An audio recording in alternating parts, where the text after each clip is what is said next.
Hi folks, it's Scott here from the Rangers Assessment, the SM Media Rangers channel. It's a pleasure to be on as always. I'm reporting after Rangers 3-0 away victory over St Mirren in Paisley, where Rangers got back to 7 points behind Celtic. Double from James Tavernier and a goal from Abdallah Sima gives Rangers another away victory in the league. In terms of the lineup, I think we were all surprised. Zach Lovelace was given the nod, young 17-year-old, and I thought for his first start, I thought he did pretty well. I thought there was a lot to take from him. He's another example of how this Rangers injury cost seems to be a thing. He did well. He did well. There was a moment in particular, obviously, for the cross that led to the eventual penalty that Ryan Strain was obviously sent off for. And it was enough to say that he could be a big player going forward. I think there's still a lot to learn. Obviously, he looks a bit raw, but again, he's 17. Same with young Ross McCausland who came on for him. I think that's a perfect summary of just how poor the recruitment has been. That Zach Lovelace comes off, and instead of Cyril Dessers, Sam Lammers, Stephen Davis thinks that Ross McCausland is the number one option. And I don't think any fan will disagree with that. I think he was good on Thursday night when he came on. He showed a lot more than a lot of the other players on the park. And again today there was some flashes of just that he could be another player as well. Baylor Rice coming on. I think the youth do need to be given a chance because what is there right now aren't doing anything to suggest they should still be in the team. I thought, again, Jose Cifuentes, who was a player I championed to come in the summer, I don't see what he's bringing. I just don't see what he's bringing. And we've kind of bracketed Lammers and Dessers as the kind of bad signings of the Michael Beale era, and I know there's still time, and I think a new manager can get a tune out of some of them. But right now, I don't see Jose Cifuentes what he's bringing to the side. I'm not saying he's done completely, but what I thought he would be in terms of that kind of dynamic number eight, the box to box goal scoring midfielder, he's not bringing that. And I kind of game passed him by today. I thought there was a few positives to take today. I thought the fact that the second goal, I thought was a really good bit of play. It was probably the best bit of play Rangers have played this season. In all honesty, it was a lovely pass into Nico Raskin, who obviously took it a bit forward.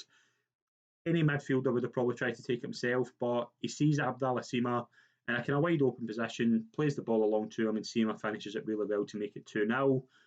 I thought it was a tough afternoon. I mean, I don't think we were expecting a vintage Rangers performance. I don't think that sort of thing exists at the moment, but to be in that position, to win the game 3-0, and Tavernier, I think it'll be a big couple of goals for Tavernier. It's a good penalty.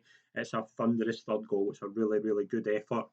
It shows that there is a bit of character. Now, I totally agree with what Chris Boyd said before the game that we really need to see these players moved on, the players who have let managers down. And I'm not completely saying that they're to blame. They certainly are not. Michael Beale was as poor a manager, as egotistical a manager I think I've ever seen in a Rangers suit, but he had to go.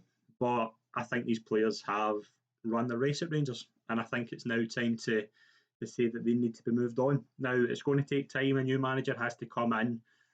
The first thing he has to do is the players are there, the likes of Dessers, Lammers, Cifuentes, who I think it's going to be a long, long road. I think Dessers is the only one where I would say I don't see him linking up with anybody. You could put Pep Guardiola there, and he would not get a tune out of Cyril Dessers now because I just don't think.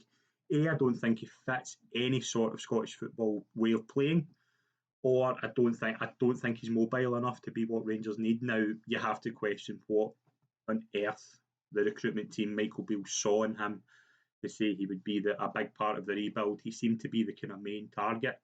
I don't understand what Michael Beale saw in him.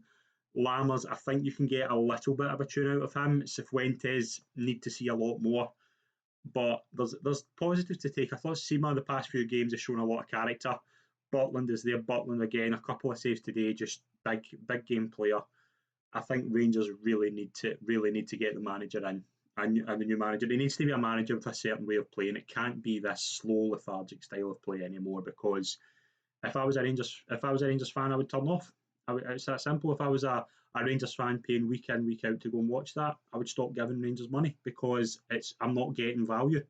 Now you can say results if you play rubbish and get results, fair enough. But they're 7 points behind after 8 games.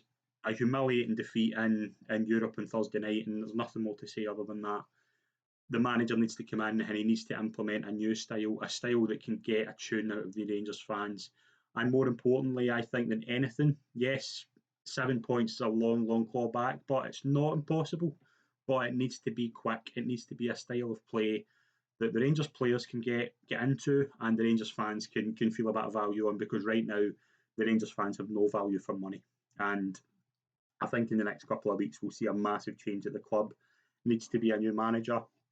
Once the new manager is announced, we will be doing a live special on that, so tune in for that. And I hope you enjoyed this, folks. You'll maybe see more of these more often. Thank you.